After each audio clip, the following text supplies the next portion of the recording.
Nah, jadi saya keliling lagi kali itu kedua kalinya. Tapi seperti itu rute lebih panjang, makanya cukup lama. Tapi paling nggak sudah banyak yang datang, jadi saya main seneng gitu, bisa lihat yang lain itu, sama bisa interaksi sama yang lain gitu. Atau bahkan waktu itu cukup banyak juga yang minta foto bareng sama kita gitu. Sebelum berangkat terutama itu banyak yang minta foto. Karena waktu itu, seingat saya waktu itu baru kali kedua tuh kali ketiga Furry datang di CF. Itu baru kedua ketiga, padahal ya CF itu sudah cukup lama established, jadi udah beberapa tahun jalan. Tapi baru kali kedua tuh kali ketiga waktu itu Furry datang. Kayaknya beberapa orang itu hype gitu, kita datang gitu di CF itu itu ya kinda touching, kinda heartwarming lihat orang-orang antusias itu minta foto. Bahkan ada beberapa orang yang spesifik minta foto sama saya gitu, karena nggak nyangka padahal waktu saya baru sebulan syuting gitu. Nah itu perasaan saya, waduh, itu nggak bisa saya jelasin. Itu karena saya benar-benar senang banget. I was very happy, very delighted. Itu yang bikin saya benar semangat waktu itu untuk syuting, walaupun tempatnya ramai banget dan juga desek-desekan, panas waktu itu. Tapi paling nggak ya terbayarlah gitu, interaksi sama orang-orang gitu, sama visitors di situ.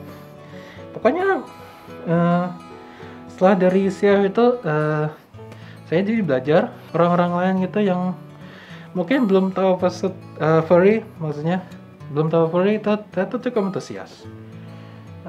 Karena kita tuh jarang di sini. Padahal kita negara dengan penduduk terbanyak keempat di dunia, ya kan? 270 juta orang. Tapi Furry-nya cuma berapa di sini? Cuma 1000, 1500. Jadi perbandingannya tuh jauh sekali. Tapi itu malah bikin saya bangga. Karena saya bisa mewakili Furry di Indonesia. Yang notabene negara cukup besar, tapi jumlah Furry-nya tergolong sedikit. Sebagai perbandingan itu cukup sedikit. Itu overwhelmed banget dengan perasaan gembira waktu itu. Nah setelah CF itu akhirnya saya ketemu beberapa teman lain, Furry lain. Itu waktu itu saya diundang di cafe, di sebuah cafe di FX Sudirman, di dekat Gelora Bung Karno, GBK di Senayan seberangnya. Pengalaman yang nggak akan saya lupakan juga, karena waktu itu pertama kali saya kenalan sama dua teman ini, Revin dan Anton, yang kemudian menemani saya untuk berpetualang ke beberapa tempat di sekitaran Jakarta gitu, dan juga sedikit pelesir keluar Jakarta. Ya, udah lama saya nggak kontak mereka lagi. Saya, Revin dan Anton, ya cuma sekedar ngobrol di cafe itu. Terus setelah itu kita dihampiri barista gitu kan. Dia penasaran gitu, ini apa, kita ngapain gitu kan. Terus ya kita jelasin, ini kita syuting, kita dari Komputer Spree, bla bla bla gitu kan. Terus resepsinya juga positif sekali, saking positifnya dia minta foto juga. kita saling minta foto pakai itu.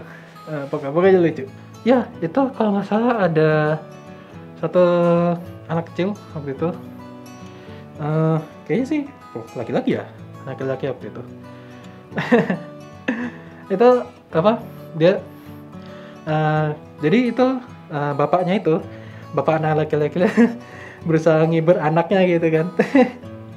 Terus bapaknya bilang gitu, oh itu udah kelinci gitu, tuh lucu. Jadi dia nunjuk saya waktu itu. Itu kalau nggak salah bapaknya tuh kayak duduk di seberang sana gitu, terus nunjuk saya gitu kan. Oh, pokoknya itu lucu banget. Lucu tapi juga bikin saya gimana gitu kan. Make people's day better. Pokoknya intinya itu. Jadi terus saya mulai dari situ saya udah benar-benar yakin paling nggak orang-orang normal kebanyakan itu walaupun mungkin belum pernah lihat kita sama sekali gitu atau mungkin ya sedikit terkejut gitu kan tapi mereka positif resepsinya di sini at least. Kalau di daerah lain belum tahu. Karena kan kalau Jakarta tuh mungkin ya agak a bit expected gitu ya. Tapi kalau di luar Jakarta, atau bahkan luar Jawa mungkin saya belum tahu sih reaksinya. Karena saya belum pernah syuting keluar Jawa. Walaupun saya pingin banget, I have to say, saya pingin banget.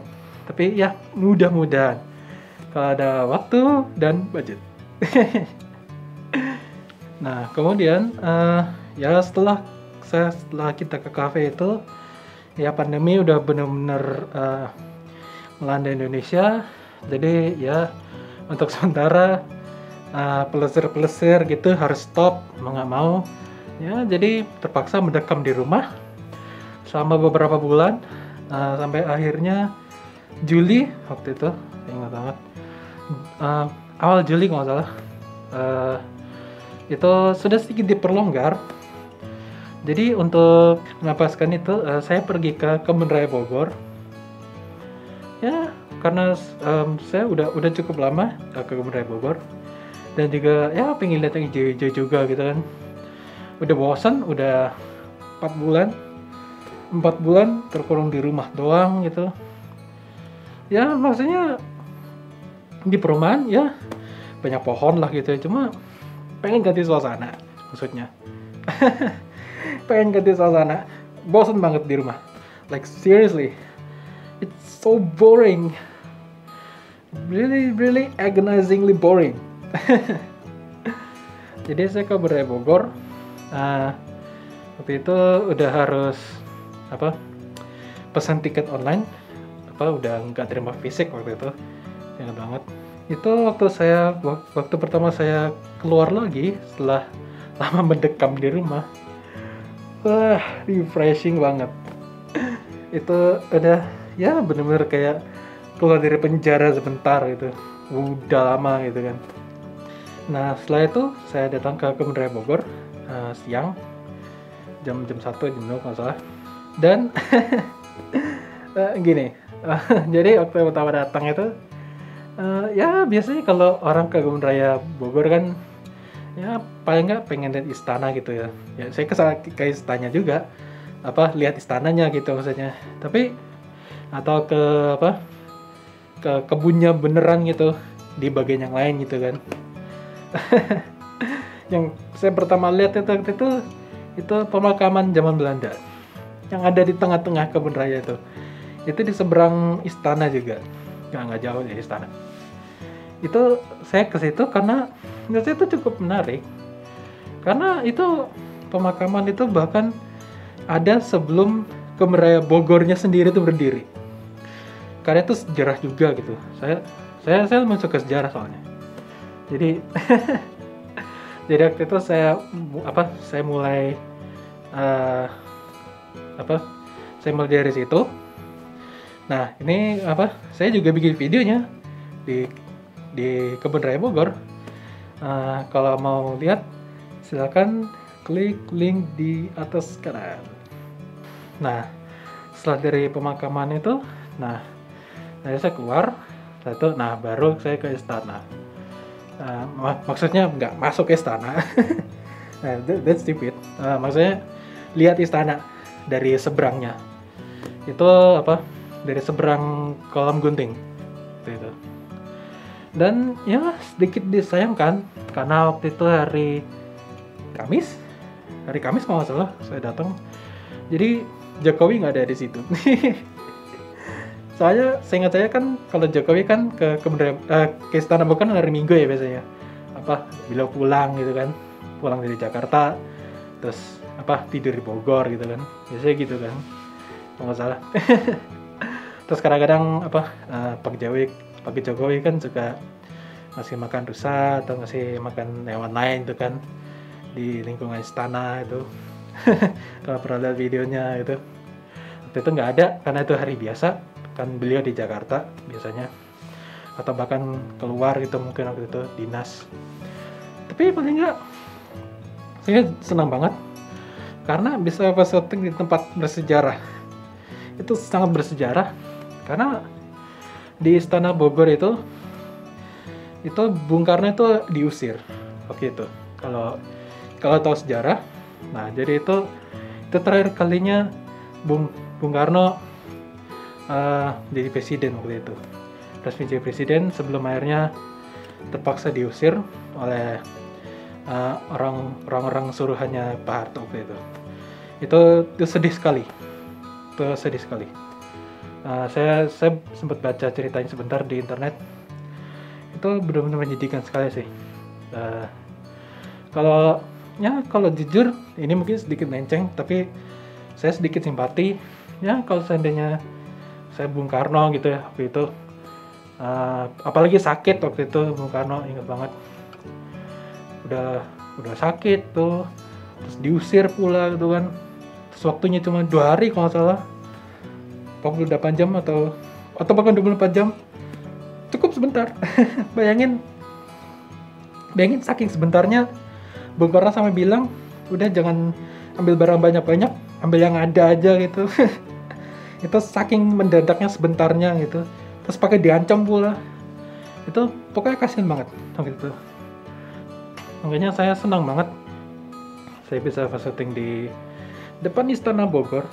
Itu benar-benar tempat sangat bersejarah. Dan itu istana juga sudah cukup lama berdiri, dari abad 18. Kayak saya bangga sekali waktu itu. Dan itu memang, istana itu memang bagus sekali. Terus saya senang banget bisa syuting di depan Istana Bogor itu. Oke, berikutnya kita maju ke bulan September 2020. Nah, jadi akhirnya kita bergabung lagi. Saya, Kevin, dan Anton mengunjungi Taman Mangrove, Hutan Mangrove Angke Kapuk, tepat di ujung barat dari Jakarta. Ya, seperti namanya, Taman Mangrove Angke Kapuk. Itu memang isinya hutan mangrove, memang didedikasikan sebagai ya seperti cagar alam gitu di Jakarta. Dan ya menurut saya itu sepertinya satu-satunya di Jakarta. Dan waktu itu saya ingat banget, ya mungkin kalau misalnya datang malam-malam gitu atau agak sore gitu, udah menjelang malam itu mungkin sedikit menyeramkan.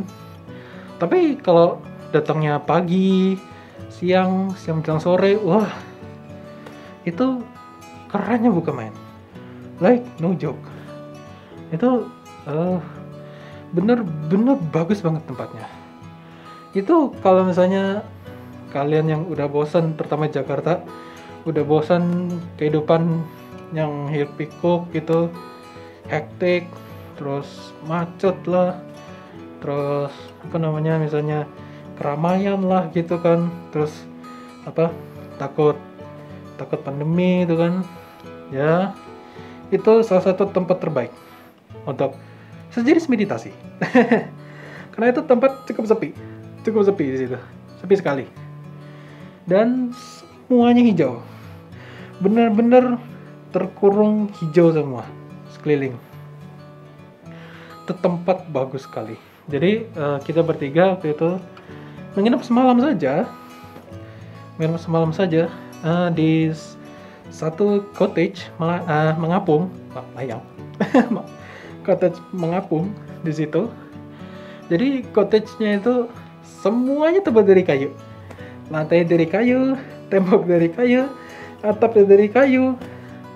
Tapi itu bagus, termasuk bagus. Dan menurut saya yang lebih menarik lagi, ya kita hidup di dunia serba internet. Jadi itu beruntung karena setiap cottage ada wifi. Ingat banget. Jadi kalau ya Kalau masih mau internetan yang dalam itu masih bisa. Oke lah. Mau Facebook, mau YouTube, atau mau ngapain gitu internet, masih bisa di situ. Apa pokoknya enjoy. Itu bener-bener civilized banget apa fasilitasnya. Sudah gitu ya kayak damai gitu malam gitu, kayak temani jangkrik gitu. Tergantung orang sih bilang damai apa enggak. Karena nggak setiap orang itu enjoy suara jangkrik apalagi malam gitu kan.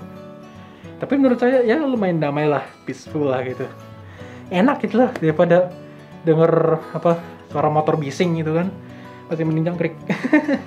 Walaupun kadang-kadang lama-lama jengkel juga sih ya kadang-kadang apa denger jangkrik terus gitu ya. Tapi paling nggak lebih enak lah daripada suara mobil atau motor lewat, apalagi yang kencang dengan suaranya malam-malam lagi gitu kan. Nah itu kita nginep di situ semalam. Nah paginya, nah itu kita pergi apa mengelilingi hutannya. Wah itu lebih keren lagi. Nah waktu itu apa yang lebih banyak exploring tuh saya waktu itu. Jadi teman saya tuh nggak banyak exploring. Nah itu apa saya tuh sampai masuk ke dalam gitu, jalan ke dalam. Nah itu saya masuk sampai naik ke menara pandang gitu. Wah itu keren banget. Itu keren banget pemandangannya. Ya walaupun memang nggak tinggi-tinggi amat gitu ya apa menaranya, tapi buat saya itu keren banget. Pemandangannya keren banget. Itu apa bikin saya hampir lupa kalau itu Jakarta. Like literally itu masih di Jakarta, bener. Masih masuk Jakarta. Tapi pemandangannya beda banget. Walaupun kalau mau jujur dari kedinginan itu juga saya bisa lihat gedung-gedung gitu di belakang gitu. Itu itu juxtaposisi banget. Itu apa agak absurd gitu, apa paradoks, kayak paradoks itu. Jadi di satu sisi kita di apa nature reserve gitu, di taman hutan Angke itu apa mangrove itu hijau bagus, tapi di seberang gitu beberapa kilo ke belakang lah ternyata ada bangunan apartemen tuh ya kinda ruin, tapi ya itulah realita. Nah kemudian loncat ke Desember 2020. Nah itu jadi itu untuk pertama kalinya saya pergi visiting ke Serpong, daerah Serpong, Tangerang Selatan. Itu di Cubic, mall namanya Cubic. Tuh jadi mall itu konsepnya sedikit berbeda dengan mall kebanyakan. Jadi mall Cubic itu punya ruang terbuka itu apa untuk publik gitu. Jadi kayak sejenis taman tapi ya kayak di dalam mall gitu. Itu apa konsepnya keren banget gitu ya. Karena itu cukup jarang. Itu step above dari Central Park. Kalau Central Park kan oke lah ada yang terbuka gitu, cuma nggak gede-gede banget. Kalau Cubic bener-bener gede, itu enak banget. Jadi saya bisa lihat orang-orang itu apa roller skating itu, sepedaan gitu di dalam mall. Itu keren banget. Nah di dalam mall itu, di jajaran mall itu ada toko mainan namanya Multitoys. Nah itu tempat yang bagus juga buat visiting. Kalau misalnya suatu saat mau visiting gitu, terus bingung mau cari visiting indoors gitu, itu salah satu tempat yang saya sarankan. I recommend.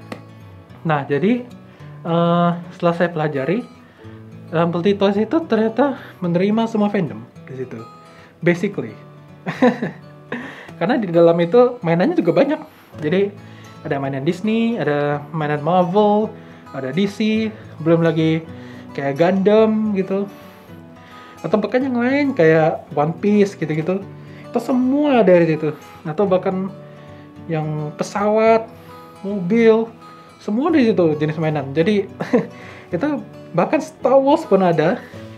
Jadi itu bener-bener multi fandom tokonya. Dan memang cukup gede. Dan itu cukup bagus. Jadi kalau misalnya suka mainan gitu atau pengen lihat-lihat gitu, itu bisa berkunjung ke situ. Kalau misalnya mau lihat videonya bisa klik link seperti biasa di sini. Nah, waktu saya merekam di tengah-tengah itu, ada satu visitor, terus tiba-tiba ada anak kecil, anak perempuan kecil, dia lucu gitu, lucu nyamperin saya gitu, terus dia minta high five gitu, itu lucu banget. Yeah, that was one of the best moments in my life in 2020. Itu saya inget banget. Itu if there was hell, itu saya seneng banget. Karena kalau jujur, saya tanpa syuting pasti nggak akan pernah gitu, like at all. Kalau jujur, itu bener-bener pengalaman yang nggak bisa dilupakan. Jadi waktu itu saya senang banget, kesekian kalinya saya bisa make other people's day brighter, happier, better. Itu pengalaman yang sangat-sangat berharga buat saya. Dan itu saya senang banget karena itu juga akhir tahun gitu kan, Desember waktu itu, udah deket Natal gitu. Jadi sekalian kayak nutup tahun gitu dengan sesuatu yang sweet gitu ya, yang adorable gitu. Terus saya nggak nyangka, like at all nggak nyangka. Terus setelah itu saya sudah keliling di tempat itu, terus saya akhirnya istirahat. Terus saya sempat ngobrol-ngobrol sama waitress di cafe itu. Jadi toko itu juga merangkap cafe. Jadi saya sekalian ngobrol sebentar itu mbaknya gitu. Mbaknya juga nanya tuh gitu. Ini kita direkomendasi siapa gitu kan. Belum pernah lihat gitu. Kita pakai kostum, ini kita free, ini kita begini gitu. Kita cerita sebentar. Terus mbaknya tuh ya antusias gitu.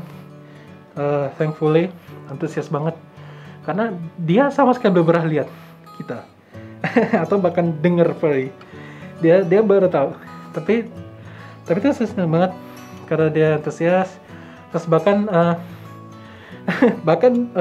pernah bilang nyuruh kita ngundang teman yang lain, teman furry yang lain untuk datang gitu. Karena Multitoys itu terima segala jenis fandom. Jadi mereka open, terbuka, menerima semua fandom untuk saling berinteraksi atau berkumpul gitu, gathering gitu. Itu benar-benar tempat hangout yang sangat bagus untuk geeks, untuk berbagai macam fandom, semua bisa berkumpul di situ dan bercengkrama gitu. Itu benar saya saranin kalau misalnya suatu saat nanti pandemi sudah mulai berkurang, menghilang gitu, terus pengen hangout gitu, itu Multitoys di Quebec ya salah satu rekomen banget. Atau bahkan versatile gitu ya, misalnya udah bosan gitu ya syuting di taman mungkin, atau di luar atau di rumah itu udah bosan, mungkin kalau ada waktu itu bisa dicoba itu Multitoys. So very recommended.